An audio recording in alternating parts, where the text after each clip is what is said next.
there, it's Polly here. Yay! Ooh, har. We're going to talk naval war games, so, well, I like to drink rum, but no, it's cherry wine. So I got sent a set of naval rules, because we were discussing doing Fletcher Pratchett, some amazing rules, and I was looking at different naval rules for World War II. Now, there have been lots and lots of sets for this. Now, the funny thing is that most World War II naval rules are sort of done by naval people who seem to think that the only true way that ships should actually encounter one another is sterling, grey beasts of the sea churning through the waves, and you fire at one another with guns, as the Lord God surely intended and whatever. And so when I played, I'm in Perth, which is a navy town, and when I played at some local clubs, we'll play World War II.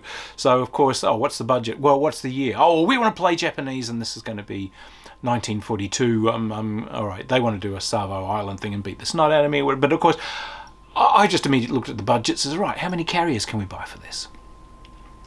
Okay, so obviously we take max that out, take as many carriers as we can, and a couple of escorts. Okay, we'll take a couple of anti-aircraft cruisers as the close escorts around them, and a couple of radar picket destroyers, and yep, we're sweet, let's go. And the guys playing sort of wanted to sort of put stuff on the board. It's like, well, no, this is like a pre-battle kind of thing where you look for each other. Oh, must we? Fine, and I've got scout planes out, so I find him and went, oh, good, fantastic. All right, so contact is initiated and we're playing, and in come my dark hordes of aircraft, and these guys just goggled. It's like, what did you do? I said, well, I bought 4 aircraft carriers. What did you do? I said, we bought battleships, and I almost choked, just like, well, how very quaint of you. Well, we all know how this goes. Get your Flash Gordon on. First wave, dive! So yes, a lot of naval games do not handle both surface and air well. But I got sent some copies of a game, and it's Find, Fix and Strike, which were the watchwords of the British Naval Air Arm, which is the clue that these rules actually do air stuff as well as surface. Lord bless you, chums. Lord bless you. So this is a very simple, playable set of World War II naval rules, and I actually gave them a whirl. I really like them. So they're not high on hyper accuracy. We're not agonizing over exact numbers of secondary gun mounts and variations in belt armor thickness in different blah blah blah. No, the ships are accurately done. They are laid out with their prime battery, what its strength is, and what its caliber is, what kind of secondary guns they've got, whether it's got torpedo batteries, whether those are light or heavy torpedoes, whether they're Japanese long lance, whether they've got radar. It gives the ships a sort of a defense rating, which is partly its maneuverability and so on, for twisting away from bombs and so on. It's got an armor rating, which is how well it's going to withstand shell fire and so on. So that's everything you need. The difference between like the Yamato and the Bismarck is relatively minimal.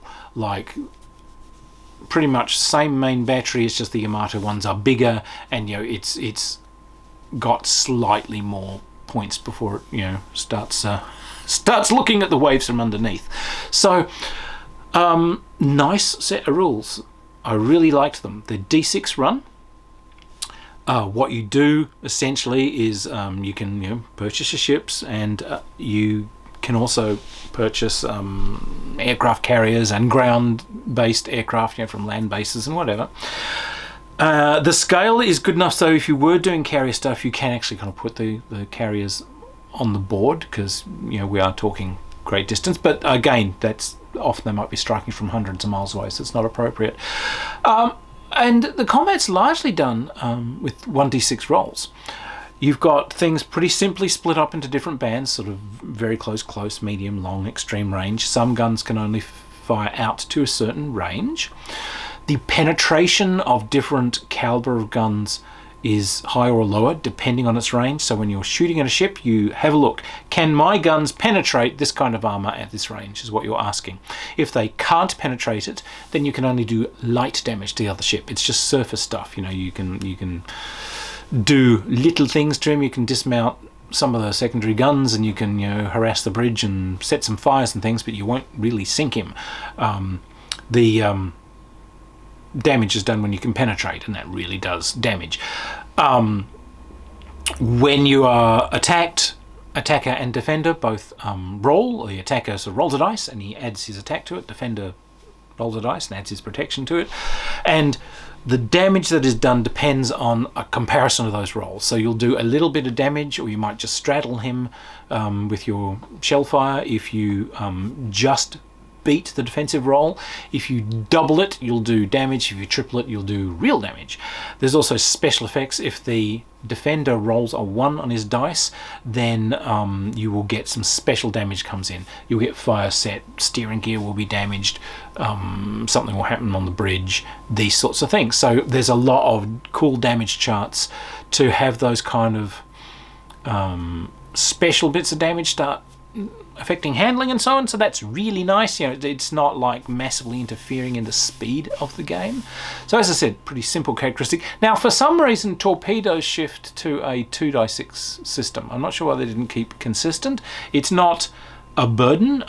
We are all capable of processing 1 dice versus 2 dice, but torpedoes, basically it's the range and you're rolling 2 dice and you're looking for 11 or higher. You've got almost no chance of hitting. But if you fire extra salvos, then the chance increases. And there are some other tactical things that can come in there.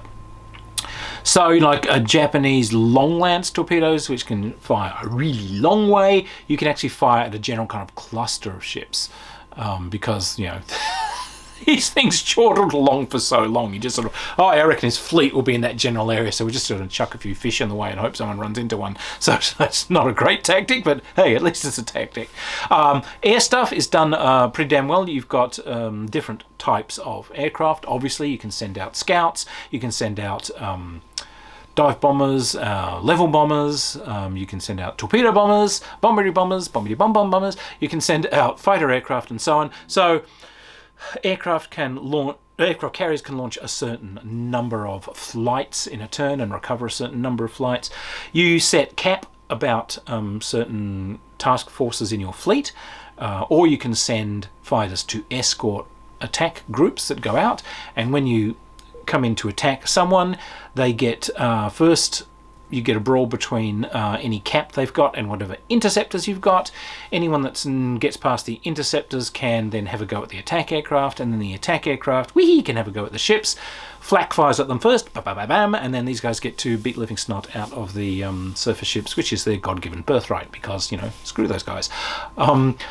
The torpedoes, as I was looking at it, if you've got a torpedo attack going in, I think those are going to be a hard ask, because you're going to have to go through all this rigmarole and then be asked to do a normal torpedo attack. So you're going to be asked to roll an 11 or higher. So that's real rare that's going to hit, unless of course you've got multiple flights, because each flight dropping torpedoes adds to it. So if you've got 3 or 4 of them, you'll go from an 11 to a 10 to a 9 to an 8. All right, now you're starting to get somewhere.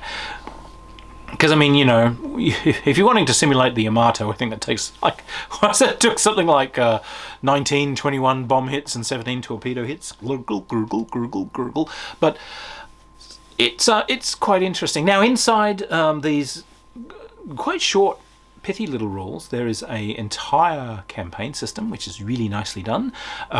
So that lays out all of the different aircraft types and what their attack values are, and what their different bomb loads and attack and defense and air-to-air values, and you know, you've got all the different ships, and then you've got rules for bases and repair and so forth. So if you wanted to play like a short campaign where you've got task forces looking for each other, easy to do on this system. You know, you're sending your scouts out and you're sending your Catalinas out looking for people, and you're chuffing past one another. Or if you want to play a long campaign, you know, you've given people whole fleets and split them up.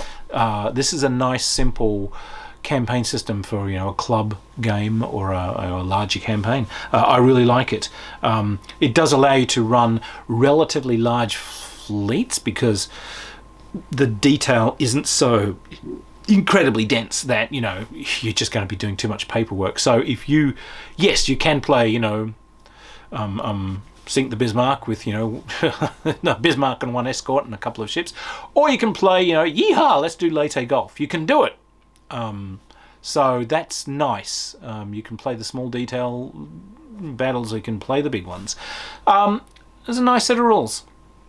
A really good set of rules. It's playable, which is what I like about it. You know, you will be able to explain the mechanics to someone in seconds flat. So it's going to be the choices they make on the table, not trumping each other with knowing obscure rules.